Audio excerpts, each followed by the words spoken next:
July 2025 నుండి December 2025 వరకు అంటే రాబోయే 6 నెలల పాటుగా సింహరాశి మరియు సింహలగ్నం వారికి ఏ విధమైన శుభాశుభాలు కలగబోతున్నాయి, ఏ రెమెడీ చేసుకుంటే పాజిటివ్గా ఉంటుంది, ఇవన్నీ కూడా చూద్దామండి. సో ఒక్కొక్క గ్రహానుసారం గురు, శని, రాహు, కేతు అధికంగా ఇంపాక్ట్ చూపిస్తారండి ఎక్కువ సమయంలో ఉన్న ఫలితాలు చూసేటప్పుడు కూడా. ఎందుకంటే ఒక్కొక్క రాశిలో స్థిరంగా ఒక సంవత్సరం పాటుగా ఉంటాయి. ముఖ్యంగా ఈ వీడియో చేయడానికి కారణం ఏంటంటే గురుగ్రహం మే 15 మారారు, రాశి మారారు.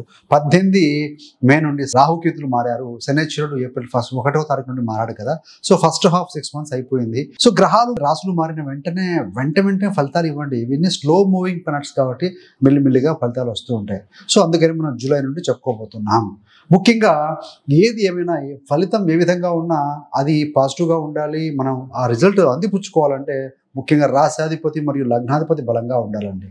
సో దాంతో ఏంటంటే మొదటిగా మీ రాశాధిపతి, మీ లగ్నాధిపతి ఎవరయ్యా అంటే రవి గ్రహం. ఈ యొక్క రవి 15 జూలై నుండి 15 ఆగస్టు వరకు కూడా నెల రోజుల పాటుగా మీకు వ్యయ స్థానంలో ఉంటారు. ఈ సమయంలో ఏంటంటే వృధాగా ప్రయాణాలు చేసి రావటం, ఒకవేళ ఏదైనా జర్నీ వెళ్ళి వచ్చినా కూడా అది ఫలితం ఇవ్వకపోవటం, అనారోగ్య సమస్య, కొంత రెసిస్టెన్స్ పవర్ తగ్గడం కొంచెం ఉంటుందండి. స్ట్రెయిన్ అవుతుంది బాడీ ఎక్కువగా. ప్రయాసాలు అంటాను చూసారా, అలాంటివి కలిగే అవకాశం కాస్త ఉంటుంది. బట్ ఎప్పుడు కూడా గుర్తుపెట్టుకోండి, ఎఫర్ట్స్ ఎప్పుడు వేస్ట్ కావండి.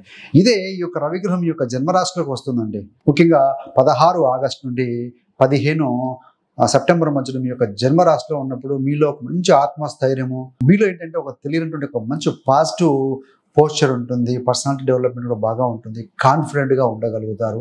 మీ యొక్క రెసిస్టెన్స్ పవర్ కూడా పెరుగుతుంది అని చెప్పాలి.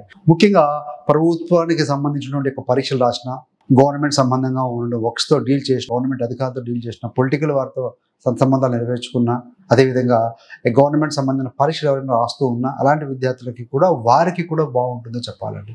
కొత్త అవకాశాలు అందిపుచ్చుకుంటారు, అభివృద్ధి ఉంటుంది. లాభాల కోసం ఇది ఒక మంచి అవకాశం అని చెప్పవాలి ఈ యొక్క సమయం.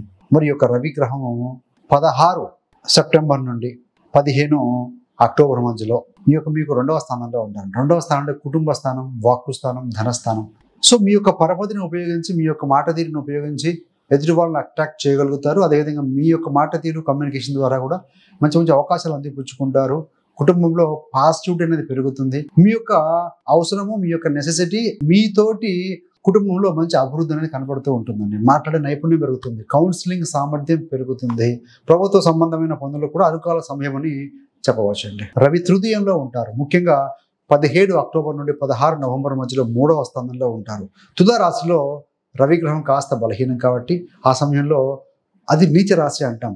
సెల్ఫ్ కాన్ఫిడెన్స్ ఎందుకు కొంచెం లో అయినట్టుగా ఉంటుంది. ఆత్మస్థైర్యం కోల్పోయినట్టుగా ఉంటుంది.